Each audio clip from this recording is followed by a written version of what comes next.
Olá, hoje é terça-feira, 28 de março de 2023 e o assunto do dia continua sendo o menor de 13 anos que matou a facadas a professora Elizabeth Tenreiras na Escola Estadual Tomásia Montoro, na Vila Sônia, em São Paulo. Além disso, vamos tratar de joias que o Bolsonaro andou escondendo na fazenda do piloto Nelson Piquet, do bate-boca completamente inconveniente do porta-voz de Lula com repórteres da CNN, o fim da picada. Isso não é o papel do porta-voz, e as 700 mil mortes no Brasil por Covid, por causa ainda do negacionismo em relação à vacina, que é a única solução para a pandemia, que ainda não foi embora definitivamente. Eu quero agradecer a você que está aqui comigo, a você que sabe que eu sou parcial. Eu não sou imparcial, eu sou parcial, eu sou do seu lado. Então diga isso para os seus amigos, que vocês têm um comentarista do seu lado e que vocês me ouçam, porque eu sou independente de governo, oposição, esquerda e direita. O menor de 13 anos que matou a facadas covardemente por trás, sem que ela o visse, a professora Elizabeth Tenreiras, na Escola Estadual Tomásia Montoro, na Vila Sônia, pertencia a um grupo de adolescentes supremacistas. Eu não quero dizer, eu avisei, não. Eu falei aqui da violência, da questão dos supremacistas e de que o menino se queixava muito de sofrer bullying, mas na verdade ele era um dos que mais praticavam o bullying. Principalmente a morte da professora se deve ao fato dela ter separado uma briga em que ele chamou um colega de classe de macaco, um colega negro, e o colega reagiu, brigaram e ela separou e ele a matou por isso. O menino, o assassino, informou seus planos homicidas à polícia na noite anterior à consumação do crime. Eu digo que a polícia porque o Google, ele falou no Google com um grupo de supremacistas e o Google avisou a polícia, né? Olha, eu estou sempre criticando as emissoras de TV de notícia, mas hoje eu tenho que fazer um elogio à Globo News. A repórter Isabela Leite, da Globo News, fez um excelente levantamento a respeito do passado do menor assassino, incluindo sua passagem por uma escola em Taboão da Serra, onde chegou a ser citado por iniciativa de uma funcionária num boletim de ocorrência pela polícia. Foi isso que provocou sua transferência para a escola estadual na zona sudoeste de São Paulo, onde brigou com um colega que chamou de negro e terminou matando a professora, né? Na escola de Taboão, segundo levantou Isabela Leite na sua brilhante reportagem, ele chegou a marcar, a família chegou a marcar contatos com membros da comunidade escolar capazes de ajudá-lo, mas a família não compareceu. A família pareceu, pelas informações da Isabela, né, uma família meio desconjuntada. O menino odiava o pai e tal, ou odeia o pai, né? O pai está vivo também, e ele. O certo é que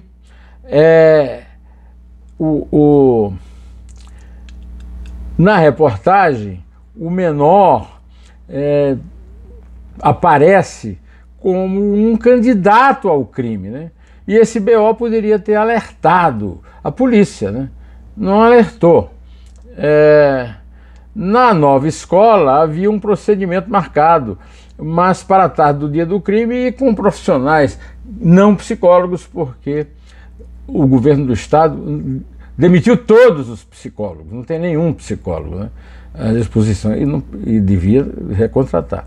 O governador Tarcísio de Freitas, que foi submetido a uma operação lá em Londres, onde está, já anunciou um guarda na porta da escola, que não resolve nada, isso é a velha solução que não soluciona, né? E também se submeteu, de certa forma, à necessidade de adquirir conhecimento científico profissional para tratar esse tipo de aluno, porque a polícia não vai lá atender ao apelo da funcionária da escola de Taboão da Serra. Nós temos muitos bandidos perigosos, muitos crimes para resolver, não vamos ficar aqui atrás de um menino, né? nas 7h20 da manhã e viu que o menino cometeu um crime, né? Como a repórter relatou muito bem. Rita de Cássia Reis, a professora que recebeu 30 pontos para fechar as 3 facadas da luta contra o menor assassino, diz que ainda não sabe se conseguirá voltar à sala de aula. Ela está muito chocada e tem uma criança ainda, imagino, muito chocada, né? Eu tenho uma reclamação aqui a fazer do Lula. O presidente Luiz Inácio Lula da Silva poderia pelo menos ter se pronunciado sobre esse caso. Esse caso é da mais alta relevância e indica um problema muito sério do Brasil, que é a violência do supremacismo racial, que é uma herança, não do governo Bolsonaro. O governo Bolsonaro só estimulou isso, uma herança que vem há muito tempo na sociedade brasileira. Racismo, supremacia, etc. Em vez de ficar atrás de Rodrigo Pacheco e Arthur Lira, como se eles fossem os donos do país, o Lula poderia ter vindo à escola, ter se cumprimentado a família da vítima. Ou se não pudesse vir por causa da doença que ele teve, porque não impediu de ir à China, ele poderia imitar o Joe Biden, que retomou sua campanha contra a facilidade da compra de armas de fogo nos Estados Unidos, quando lamentou a morte de 6 pessoas, 3 delas crianças, numa escola na célebre cidade de Nashville, no Tennessee. Como eu lhes disse aqui no começo da nossa conversa, apareceu o 3º pacote de joias de posse do Bolsonaro, e a Polícia Federal faz muito bem em abrir investigação a respeito do assunto, que é tenebroso. Bolsonaro escondeu as joias, como eu disse no título inicial, e outros presentes na fazenda de Nelson Piquet. E o piloto tem que explicar isso à Polícia Federal. Que história é essa de estar escondendo o patrimônio público para aumentar o patrimônio pessoal do seu amigo Bolsonaro, hein, ô seu Piquet? O senhor, eu vou lhe contar, hein, é uma figurinha, hein, lamentável. Por falar em figurinhas lamentáveis, o Celino Filho, que o Lula tem sustentado no ministério, né? Nos 30 e tantos ministérios do seu governo, será analisado pela Comissão de Ética da Presidência da República. Alguém acha que ele vai ser punido? Eu duvido. Se o Lula não punir, não vai ser a Comissão de Ética da Presidência. Quanto aos assessores de Bolsonaro, eu também tenho dúvida. Eu não sei se o Lula está muito interessado em punir assessor do Bolsonaro ou o próprio Bolsonaro, não. Eu tenho muita dúvida disso faz muito tempo, viu? E o Bolsonaro é um candidato aí à impunidade. Bom, pior do que isso tudo, joia, tal, é que o Brasil chegou a 700 mil mortes de Covid, 700 mil casos de Covid e vacinação, sofrendo os efeitos dos negacionistas que aqui no Brasil foram comandados por Bolsonaro. Nada justifica o Brasil ter chegado a essa situação em 3 anos.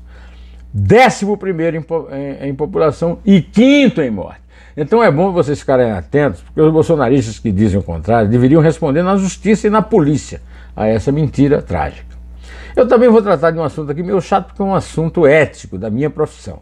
Mas Felipe Moura Brasil e Raquel Landim foram vítimas da violência verbal e da militância explícita do porta-voz da Presidência da República, o deputado Paulo Pimenta, e do ator de televisão, de teatro, o grande humorista Pedro Cardoso, na CNN. Foram grosseiros com a repórter, os dois. Pimenta, por exemplo, demonstrou a sua ignorância, a sua burrice, a sua jumentice, quando perguntou se Raquel Landim era jornalista. E sobre isso eu vou falar mais aqui na frente. Por enquanto eu vou dizer para vocês que o Twitter foi invadido por louvações aos militantes da grosseria petista, e o Paulo Pimenta teve a cara de pau. Ele perguntou: a senhora é jornalista? Com uma grossura, né? Uma moça que tem um currículo que eu vou ler aqui para vocês.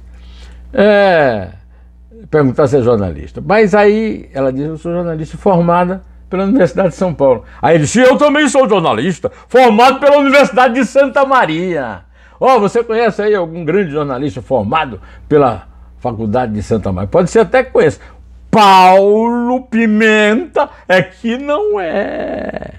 Agora, Raquel Landim, ou Paulo Pimenta, seu imbecil, é formada pela Escola de Comunicações e Artes da USP, talvez a melhor do Brasil, a mais conceituada. Tem mestrado na London School of Journalism. Londres! Sabe onde fica Londres, ô Paulo Pimenta? Não é lá no Rio Grande, não, viu, pampeiro?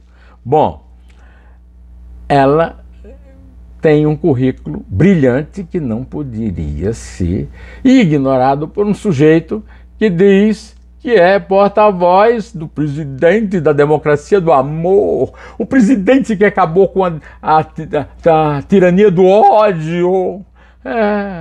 Seguinte, a dona Raquel Landim participou da equipe de reportagem que fundou o jornal Valor Econômico. O Paulo Pimenta não deve ser muito dado à leitura. O Jornal Econômico é um jornal que foi fundado pela Sociedade da Folha com o Globo, e pode ser que ele já tenha ouvido falar na Folha de São Paulo e no Globo, né? 2 dos 4 maiores jornais do Brasil nos últimos anos. Né? Participou também, por 4 anos, da reportagem da editoria de economia do jornal Estado de São Paulo. Estado de São Paulo. Você conhece o jornal Estado de São Paulo? Estadão? Já ouviu falar, ô Paulo Pimenta? Hein? Pois é, meus amigos. Lá no Estadão ela conquistou o primeiro prêmio Top Etanol, projeto agora, na categoria jornalismo impresso com o trabalho A Arma Secreta do Etanol. Seguiu a caminho da Folha de São Paulo em junho de 2013. O doutor Pimenta deveria se informar melhor antes de dar as caras na TV como porta-voz de um governo que se diz salvador da democracia. Porta-voz de um governo democrático pode desconhecer um currículo desse? Mesmo se desconhecesse, Raquel Landim é uma senhora, é uma mulher. E ele é um praticante do machismo, gaúcho machista. A comissão de ética poderia chamá-lo para uma conversinha, no mínimo, né? O Lula não disse que foi eleito em nome do amor, contra o ódio e o autoritarismo. O Paulo Pimenta, eu vou dizer para vocês, eu vi, ele tem um imenso currículo. Tudo de político, militante do PT, deputado. Não vi, assim, nenhuma participação dele, por exemplo, na Faculdade de Santa Maria de Jornalismo. Não tenho nada contra Santa Maria, não. Meu primeiro chefe, quando eu trabalhei na editorial Bruguera, Moacir, era de lá de Santa Maria, gente finíssima. Pois é, só tem militância política, PT, puxa-saco de Lula, não tem mais nada. Participação jornalística nenhuma. Quanto ao Pedro Cardoso, todo mundo sabe quem é. Pedro Cardoso é um brilhante comediante. Mas ele exagerou. Um comediante não pode se comportar da forma como ele se comportou, tanto que eu falei da mulher, da Raquel Landim, mas também o meu amigo Felipe Moura Brasil, que trabalhou na Veja, que foi de chefe de reportagem da Rádio Jovem Pan, né, e que atualmente assina coluna na UOL, que é da Folha, no Estadão. Olha, o Pedrão, não joga a tua carreira numa militância absurda dessa. Para bater em mulher, ô Pedro, para bater em mulher, você está jogando a tua brilhante carreira batendo em mulher de forma mal educada, Pedro Cardoso. Bom, meus amigos, Bob Kelly Ercolin morreu de leucemia aos 76 anos, em 28 de março último, em sua casa em Pine Bush, no estado de Nova York. Ela vivia lá com o marido, Nick Ercolin, que era o seu namorado, em 1969, quando foi feita uma foto, eles dois de pé, estava frio, os dois com cobertor. Essa foto é uma foto icônica, é a foto que representa paz e amor. Paz e amor, Pedro Cardoso e Paulo Pimenta, paz e amor. Não é um governo do amor? Pois é, Woodstock. É a capa do disco que contém a trilha sonora do festival, selecionada do Festival de Woodstock. E ela agora morreu, encerrando um ciclo, né, que nós devemos aqui lamentar. A morte de Bob, que era Kelly solteira e virou Ercolin, porque casou com Nick Ercolin. Ela está com a cabeça no ombro dele, é uma foto belíssima e sempre fez muito sucesso.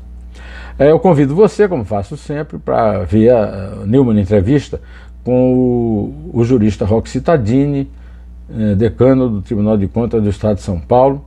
dizendo que não falta dinheiro para humanizar os presídios de São Paulo. Ele fez um relatório agora sobre isso para o Tribunal de Contas.